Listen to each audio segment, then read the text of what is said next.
sommes à Saint-Hermine, en Vendée, au lieu-dit Les Rondets.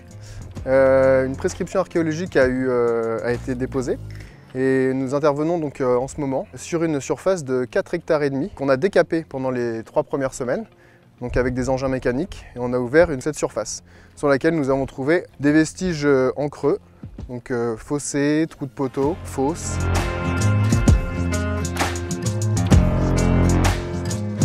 On peut segmenter le chantier en 3 grandes phases. Donc il y a eu la première phase de décapage. On a suivi des engins mécaniques, donc des grosses pelles de 20 tonnes, pour enlever le recouvrement du site, donc essentiellement ici de la terre végétale, sur cette surface de 4,5 hectares. Et donc ensuite on a attaqué la fouille manuelle, donc pour les structures un peu plus fines, ou en tout cas pour les zones très denses. Et donc ensuite on va être aidé fortement par des moyens mécaniques, donc pour nous permettre d'aller plus vite, de nous économiser, pour ne pas se tuer à la tâche et pour finalement sortir les mêmes informations. Dans ce secteur, on a mis au jour des enclos fossoyés, donc une petite quinzaine, qu'on appelle enclos coalescents. Et donc c'est des enclos qui viennent se greffer les uns sur les autres. Et il y a des hypothèses de fonctionnalités cultuelles ou funéraires qui sont liées à ces enclos.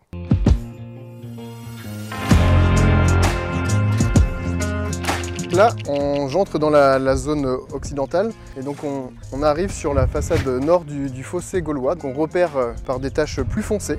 Et donc là, les collègues sont en train de fouiller les fondations des bâtiments qui se trouvent à l'intérieur de l'enclos. Ce qu'on appelle les fondations des bâtiments et ce qu'on retrouve, ce sont des trous de poteaux. Donc ils ont creusé le sol pour implanter leurs pièces de bois qui servent de charpente, d'architecture au bâtiment.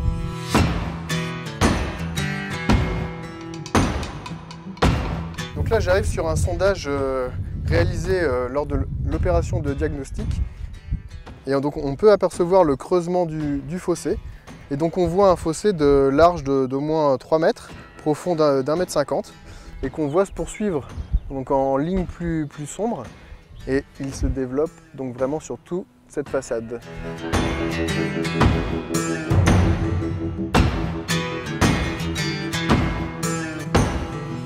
J'étais en train de faire une coupe sur un probable trou de poteau.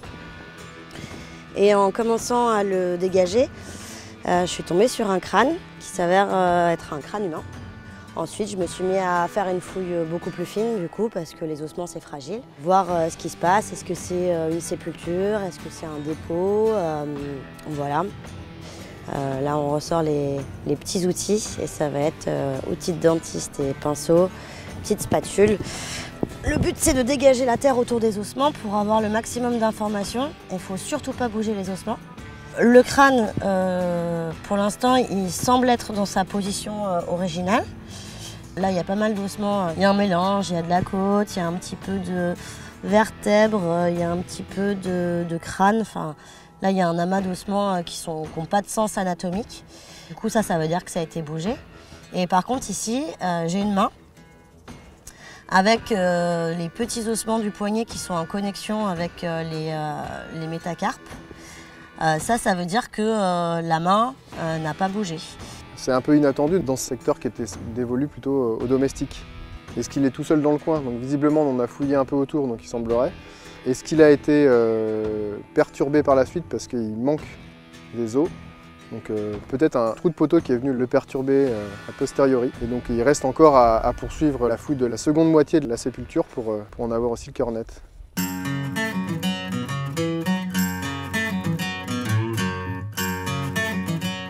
Ce site-là, il y a beaucoup de travail, donc du coup le temps est court pour tout ce qu'on a à faire, donc il faut effectivement aller rapidement et efficacement pour essayer de tout faire dans les temps.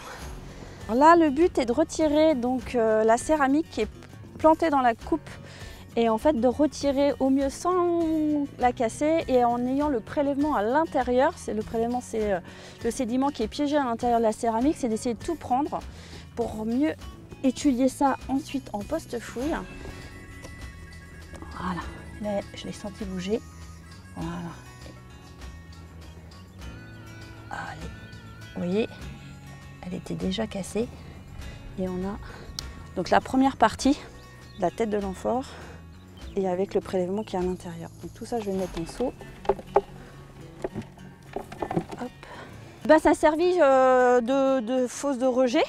C'est-à-dire, c'est comme un peu nous, quand on a la vaisselle qui casse, on les met à la poubelle. Les structures sont réutilisées pour jeter en fait, les éléments qui sont cassés. Ça permet après de savoir qu'est-ce qui a été utilisé par les occupants du site comme type de vaisselle, de céramique, de vase, tout ce qu'on peut avoir besoin en fait, pour cuisiner. C'est assez régulier et donc du coup au niveau des conditions de travail, on est souvent plié, on a des douleurs parfois au dos. Il faut savoir s'adapter à la situation, il faut essayer d'adapter aussi les outils pour pouvoir travailler dans les meilleures conditions possibles. Mais c'est ça qui fait le charme aussi de notre métier, d'aller chercher les informations. J'identifie en fait mon prélèvement en lui donnant le numéro de la structure. Ça permet comme ça de ne pas perdre les éléments quand on va les ramener, qu'on va les laver, qu'on va les étudier. C'est un peu sa carte d'identité en fait. Ça va le suivre jusqu'à la fin de l'étude et à sa conservation finale. Il y a les techniciens de fouille, la responsable adjointe et le responsable d'opération, donc qui est le chef de chantier, on va dire. C'est eux deux qui vont chapeauter l'ensemble du terrain, mais ils sont aussi fouilleurs, ils sont archéologues, donc ils sont avec nous, techniciens, pour travailler. Et on se répartit le travail, et après, en fonction des spécialités de chacun, si on a des ossements, souvent on a des anthropologues avec nous. Si on a des études géologiques, on a des géomorphos, des géologues qui viennent compléter les équipes au fur et à mesure des besoins. Et comme ça, on cumule les informations et les compétences.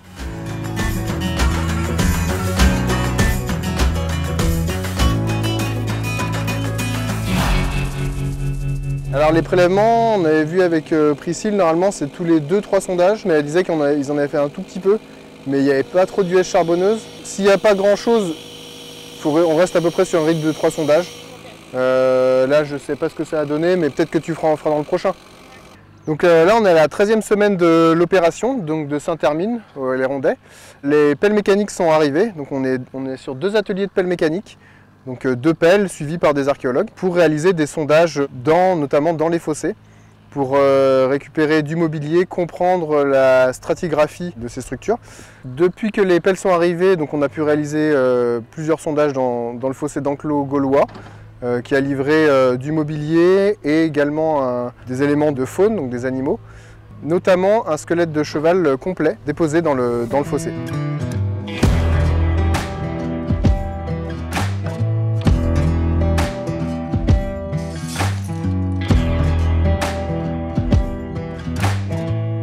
On fouille avec la truelle, la pelle, le pinceau très rarement, la pioche, la pelle, la brouette.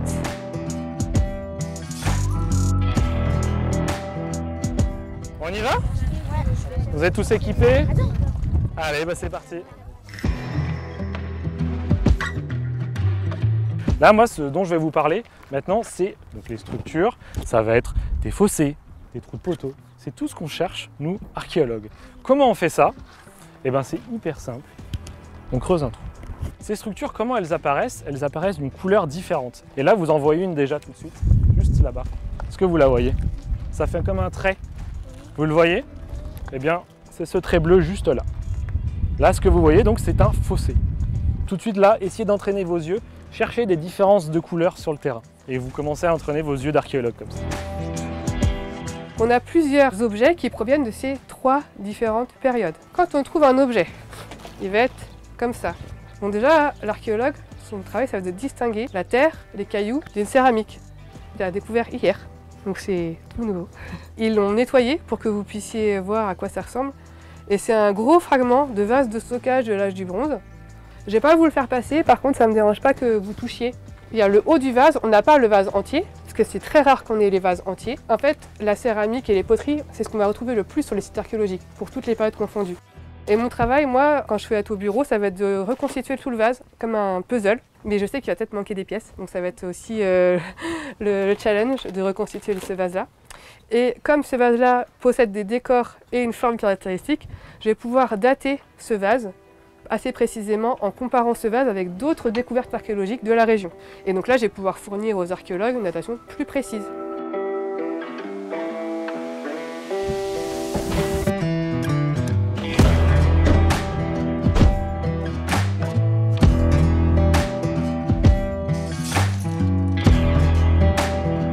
Sur le chantier de Saint-Hermine en Vendée, toute l'équipe et moi-même, nous avons réalisé des relevés de terrain, donc sur des calques millimétrés, donc dessinés à la main, à l'échelle, donc des coupes de fossés, comme on trouve ici, 2 trous de poteau avec un plan, une coupe. Sur le chantier Saint-Hermine, c'est un site sédimentaire, donc c'est une archéologie qui va étudier les creusements et les comblements des vestiges retrouvés sur le site. Et donc de ces planches millimétrées, calques, nous allons scanner, numériser ces données pour les reprojeter sur des systèmes d'information géographique pour produire des cartes et des bases de données. Grâce au géoréférencement des vestiges, on peut reprojeter un plan comme ça. Donc là, les différentes couleurs correspondent aux différents types de vestiges qu'on a mis au jour sur le site. Des fossés, des trous de poteaux, des fosses, une sépulture. Tout le jeu va essayer de croiser ces données pour essayer d'en extraire des informations. Donc par exemple, il va falloir essayer d'extraire des concentrations de trous de poteaux des plans de bâtiments. On peut donc extrapoler ces plans de bâtiments qui vont nous permettre de mieux comprendre le site avec différents espaces dédiés aux domestiques, au stockage des denrées alimentaires, au parquage des bêtes. En parallèle de l'enregistrement de ces données, il y a l'étude des différents mobiliers découverts sur le site qui va avoir lieu. Et toutes ces études vont nous permettre d'accroître notre compréhension du site et d'affiner des datations qui peuvent être obtenues.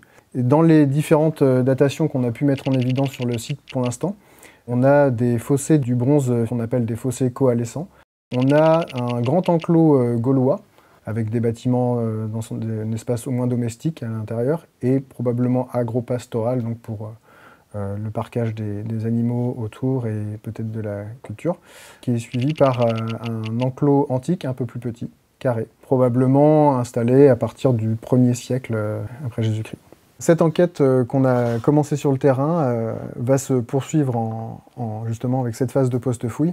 Pour la base de Nantes, on va avoir une anthropologue, un archéozoologue, des céramologues, une carpologue et d'autres spécialistes localisés sur d'autres agences archéodunum. Une opération archéologique qui est définitivement un travail d'équipe, de la phase de terrain à la phase de post-fouille, qui va faire intervenir différents spécialistes. Et le rôle du responsable d'opération est de coordonner ces différents acteurs dans le but de reconstituer la grande histoire de ce site. Nous nous trouvons en présence du squelette qui a été trouvé sur le site de Saint-Hermine. On est en post-fouille et après son lavage, je l'ai remonté intégralement. Et puis, je vais pouvoir passer à l'étude biologique du squelette qui va me permettre de déterminer son sexe, son âge, en savoir le maximum sur le vivant qu'il a été et la vie qu'il a eue jusqu'à sa mort. L'état du squelette, l'état des ossements a malheureusement pas permis de déterminer si c'est un homme ou si c'est une femme. Son âge, il a été estimé à plus de 40 ans. Je ne peux pas en dire plus non plus. Il y a une belle usure dentaire, ce qui est assez courant pour la période. Donc ça, c'est le relevé photogrammétrique qui a été fait sur le terrain et qui me permet de mieux étudier les pratiques funéraires. Donc la tombe, elle a été creusée dans le substrat calcaire, donc la roche calcaire, et posée à même la roche. Ça me permet d'avoir une scène figée en 3D et de pouvoir revenir, parce que là, le squelette, il est là maintenant. Et là, je peux revenir quand je veux sur la scène et pouvoir l'observer sous tous les angles. Une datation carbone 14 a été effectuée sur le squelette de Saint-Hermine. Donc la datation nous a donné 2190 à 1955 avant notre ère, soit l'âge du bronze ancien. Ce qui nous a permis de remettre dans le contexte ce qu'on a découvert lors de la fouille, c'est-à-dire une sépulture au sein même d'une zone à vocation agricole avec uniquement des trous de poteaux. Et en fait, il y a 2000 ans d'écart entre l'utilisation du site à vocation agricole, qui serait plutôt de fin de la période gauloise ou début de la période antique. Donc là, je prends la suite par exemple d'Émilie, qui a retrouvé cet amphore sur le terrain. Et donc moi, là, je vais l'étudier. Là, il s'agit d'un fragment de bord, de colle et d'anse d'une amphore. Donc une amphore, c'est un conteneur assez volumineux, réalisé à partir d'argile. C'est un élément solide qui résiste dans le temps, c'est pour ça qu'on en retrouve assez régulièrement. Et c'est un conteneur qui permettait de transporter des denrées, principalement des denrées alimentaires, sur des circuits à moyen cours ou à long cours. Ce qui est intéressant sur cet amphore, c'est qu'on a des restes d'une résine ou d'une poix, ici les éléments en noir. C'est un produit qui était appliqué à l'intérieur des amphores pour étanchéifier le récipient, et ceci laisse sous-entendre que le contenu était du vin. L'intérêt principal des amphores, c'est qu'elles nous permettent de restituer les flux commerciaux de la fin de la protohistoire et de la période antique. En observant notamment les caractéristiques techniques de la pâte, on peut savoir où elles ont été fabriquées. La forme des amphores évolue dans le temps. On peut, en dessinant les amphores et en comparant les dessins avec des typologies, essayer de dater les amphores. Cette amphore vient de la côte tyrrhénienne d'Italie et elle est datée de la fin de la période gauloise. Et ce qui est notable ici, c'est qu'une grande concentration de mobilier céramique a été mise au jour dans les comblements de fossés, ce qui est assez rare pour cette période-là. Et mon rôle, ça va être de remonter ces vases et de les dater. Là, on voit par exemple que ces deux éléments recollent. Donc il va y avoir tout un travail de puzzle géant pour voir si d'autres éléments recollent également et voir si je peux reconstituer le vase et sa forme entière. Tous ces éléments de décor et de forme vont nous permettre de dater le vase. Par comparaison, l'étude n'est pas encore faite, donc c'est que des hypothèses, mais je pense que ce vase est daté plus précisément de la transition entre le bronze final et le premier âge du fer, à environ moins 800 avant Jésus-Christ. Il y a le mobilier qu'on voit qui est visible comme la céramique, etc. Et il y a d'autres mobiliers qui sont plus petits comme les graines qui ne sont pas visibles à l'œil nu en général. Donc pour les récupérer, ce qu'on fait, c'est qu'on fait des prélèvements de terre sur le terrain et ensuite on va les tamiser, ce qu'est en train de faire Chana, pour isoler d'une part tout ce qui va flotter et qui va être les graines et les autres matériaux végétaux comme le charbon. Et ensuite isoler aussi d'un autre côté les sédiments et ce qui peut être plus lourd comme des restes de céramique ou des ossements. Mon métier à moi, il a un nom, c'est la carpologie. Donc c'est une discipline de l'archéobotanique qui fait partie des archéosciences. Et nous, notre discipline vient de la botanique et donc de la biologie. Ça vient de karpos en grec qui signifie graine. Et donc mon objectif, c'est d'isoler les graines, les semences, pour essayer de retracer en fait les pratiques alimentaires et agricoles des sociétés passées. Par exemple, si j'ai ce prélèvement-là et qu'il y a beaucoup d'orge, je vais, en fonction des types de restes, avoir une interprétation de potentielle culture d'orge dans la région, dans cette zone-là. Après tamisage, donc ce qui était dans le prélèvement, le sédiment, a été trié et donc on a 4 types de refus. On a justement un refus d'1 millimètre carbonisé. Ici par exemple c'est un stock d'orge. Ce que je fais c'est que je trie les sédiments, les refus et une fois que j'ai une graine, je vais l'isoler à part pour pouvoir l'identifier ensuite et les compter. Là par exemple c'est une graine pas très bien conservée mais d'orge probablement. C'est une forme un peu de coque de bateau, c'est assez caractéristique. Là, je me retrouve avec 3 types de graines principales. Je devine ce que c'est, mais je vais revérifier ensuite avec la collection de références que j'ai. Donc là, c'est des planches anatomiques que j'ai de céréales qui vont m'aider en fait à identifier les formes. Par exemple, celle-ci a une forme assez caractéristique de l'orge qu'on retrouve ensuite ici. Là, on a une forme un peu plus arrondie. Avec l'autre côté, en fait, le hill qui va être assez caractéristique aussi. Ici, je pense qu'on est plutôt du côté du blé nu, qu'on va avoir dans ces catégories-là plutôt. Et en troisième, on a potentiellement du seigle, qui a une forme aussi particulière, qui est proche du blé nu, ici proche du blé, donc le seigle qui est ici. Alors mon rôle, moi, ça va être d'étudier les ossements découverts sur le site de Saint-Hermine. C'est des vestiges osseux qu'on a retrouvés dans la partie supérieure du fossé, donc plutôt dans le comblement terminal à la fin de l'occupation de ce fossé. Alors maintenant on va étudier le squelette du cheval et on va étudier le crâne. Donc malheureusement le crâne, des fois il ressemble à ça quand il arrive en post-fouille. Alors ici vous avez le reste de la mandibule, la mâchoire du bas, et puis là vous avez le crâne avec, vous allez voir, on va sortir les dents de la mâchoire supérieure. Là vous voyez c'est les dents jugales, de l'équidé. Alors je parle d'équidé parce qu'en fait pour l'instant on ne sait pas si c'est un cheval, et ça on va le voir au cours de l'étude. Et on va le regarder, on peut le regarder en observant les dents. Phénomène intéressant, je viens de sortir des canines, et ça généralement on les voit que sur le mâle. Donc ça c'est très intéressant, on peut sexer l'animal. Donc déjà je peux vous dire que c'est probablement un mâle. Ça c'est les incisives, on a quelques incisives qui sont ici. On voit que toutes ces dents définitives sont présentes.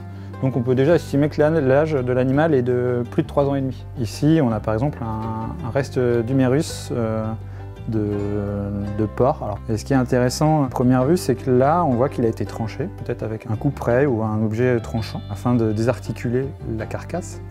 Et en plus, si on observe bien, il y a des petites traces d'incision ici qui sont réalisées avec un autre objet qui est un couteau probablement, ici et ici. Et ça, c'est des marques généralement qu'on associe à la récupération de la viande, c'est le désossage, on appelle ça. Au final, en fait, le but d'un archéozoologue, c'est de comprendre les interactions entre l'homme et l'animal sur le site. Et ce qui est intéressant avec ce que je vous ai montré, c'est on a le cheval qui peut être consommé, mais qui peut aussi être juste monté ou utilisé pour l'attraction. Et puis, on a aussi les restes alimentaires. Et ça, c'est hyper intéressant parce que nous, on va essayer de comprendre le régime alimentaire carné de ces habitants. Lorsque le responsable d'opération produit le rapport de fouille, il va le transmettre à l'aménageur et au service de l'État. En parallèle, il va aussi transmettre tous les objets archéologiques qui ont été trouvés sur la fouille au service de l'État. Donc ici, on est dans la halle de Archidunam Nantes où sont stockés temporairement tous les objets et tous les mobiliers découverts sur les fouilles archéologiques. Ils sont stockés pour environ 2 ans et une fois que le rapport est rendu, la personne qui gère le mobilier va se charger de les transmettre au service de l'État pour qu'eux-mêmes puissent les stocker pour des recherches scientifiques postérieures par le biais d'universités ou de centres de recherche nationaux comme le SNRS.